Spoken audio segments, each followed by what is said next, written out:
the Imperial College of London. I was screaming about that from the beginning. Yes. I said it from the beginning. There's no way that is accurate. That is built on a ton of assumptions that are just false. A, it assumed we would do nothing. B, we are not Italy. We are the greatest innovative medical system in the world. We can flex like nobody else. As somebody coming from the medical system, I knew we would be able to respond to this in an entirely innovative way relative to everybody else. And it would not be what was being predicted. And we would do things to mitigate the spread. And I said it every time, listen to Dr. Fauci. I've been working around that guy since the AIDS epidemic. Very conservative, but he will get us through this. Where do you come in on that? Well, I mean, I think you're clearly correct. The models, look, Neil Ferguson is clearly a very smart guy, but he's not a medical doctor. And he's actually not an epidemiologist by training. Let me stop you. Do you know every prediction he's made on every, Yes. it has been off by a factor of 10 to the 2? Yes. Every single one.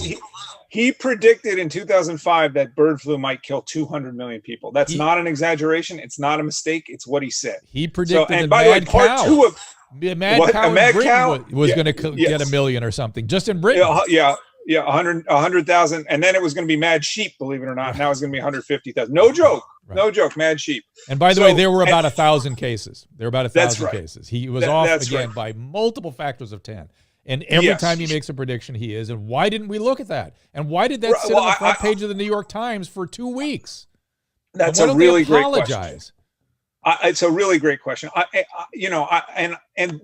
two really is going to be about the lockdowns and the failure of the modeling, and that's going to be in some ways more pointed.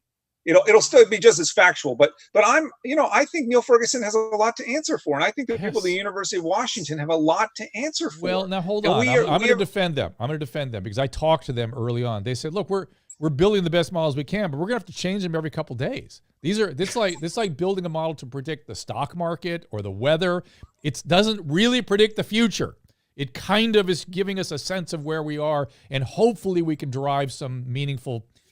But here's my answer to that, Dr. Drew. Yeah. If I build you a hurricane model and it says a hurricane is going to hit the eastern seaboard sometime in August or September, and my answer to that prediction is burn the whole eastern seaboard down, that's a useless model. Yes. Okay. Agreed. At some point, especially if my answer is so over the top, at some point the model has to be predictive enough to be valuable, or we shouldn't be making any decisions based on it. Oh, well, making the decisions on it was somebody else's responsibility, not University of Washington. And their models did get better and better and better as time went on. Somewhat better, yes. Yeah. I mean, what I will say, one thing that's really interesting is that the hospitalization numbers were completely off by by large factors. The death numbers were not so off, but the answer to that is that this really hits this group of people who are, very old and unwell. That's right. And a lot of them die so quickly they don't even go to the hospital. They die in the nursing home. It's brutal. It's brutal. Yeah, it's brutal.